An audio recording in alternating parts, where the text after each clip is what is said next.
Who do you think is probably next in line locally for PWG? Who do you think that fits the mold, that you think has some good momentum? Local guys, I would say Adrian Quest is one. I was thinking that one too. Yeah, Adrian Quest is one. I wouldn't be surprised if you see everyone's favorite Andy Brown back there. But new guys would be Adrian Quest. I actually honestly think if Hunter could get confidence in himself in about a good year, he could have a chance. Damn. Appreciate it. Thanks, bro. No, but the thing was with you and with Andy, Andy was the same way for a while. Andy was the same one that he didn't have confidence in himself. And I think the match that you had with him showed that you can be at that level. And Andy can be at the level. He's at bar. Because he's been at the PWG a couple of times. And, but I think Andy still holds back a little bit more, too. Dude, but I think Hunter... I 100% agree with you, man. Andy is so underrated. And we pick, on social media a lot. Mike and Devin and myself, fuck Andy Brown, but Andy's good. Andy's super underrated. I tell folks all the time that match me and Andy had was one of my favorite matches just because it was fun. And me and Mike has had this conversation before where coming in I would say my confidence isn't the best in the world, but just because a lot of times I get told to kind of tone it down and be at a lower level when I can actually go at a faster pace level and actually, spread my wings and, do things that I can actually do. But that legit was one of the matches where I was like, okay, I can fucking hang. You know what I mean? And yeah, I see it in myself. I see it in Mike's matches.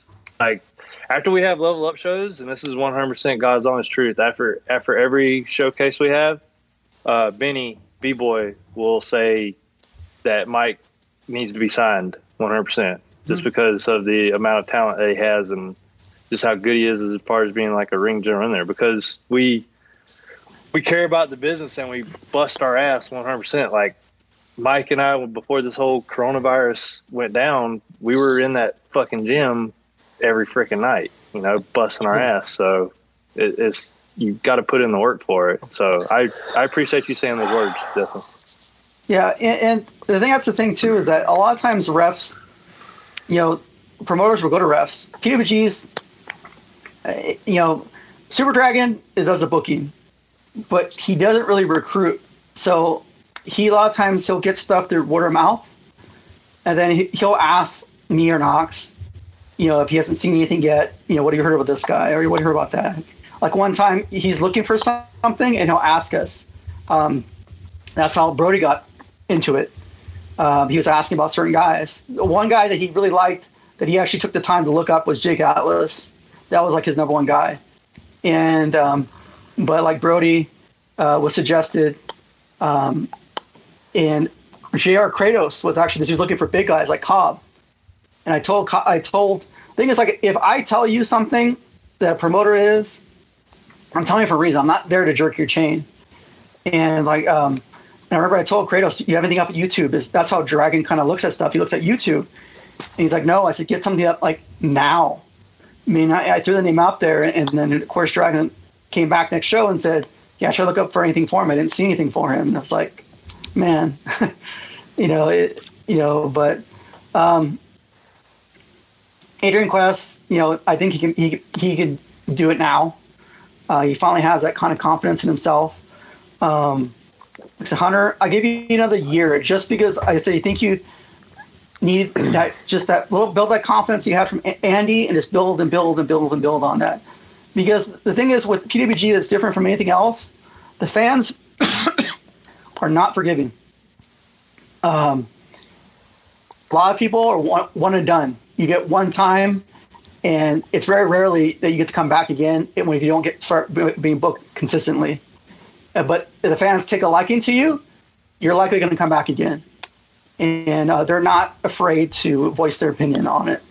So I remember with Bola a few years back, they totally shitted on Brian Myers and gave him the please don't come back chant. And yeah, so that's brutal. And he pretty much of course didn't come back. And but yeah, they're not shy, and the fans have a lot of a pull there to it. So when you're ready there, it's usually one shot and you're ready. I feel the people who had tryout or kind of had that first match there, I told them, don't go over, because you get the PWG and you want to show everything you have. And I tell anyone who's first time there, like I told Brody, I told Cody, I told Andy, I said, go 12 minutes. Give them a solid 12. Don't go over 12. And I think when Brody went, he went with, I forgot who he wrestled, what Australian he wrestled. I think was it Chris Brooks or Adam Brooks. But anyways, like they went 11:48 or something. And the first thing that came back was the comment of how they kept it under 12. I think Hammerstone could probably make it. I mean, he's not technically a local guy, and someone like Bay could probably make it, just because Bay has a little bit buzz on him. But he's someone else I think he could probably get a shot. Hammerstone, I think he could too, if I hopefully know his association with the Sheik.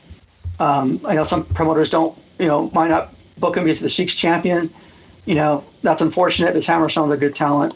He's one of those guys that's power and can go. Like I said, I've always been a fan of Mike, although he never wore the white belt as I suggested to him, though.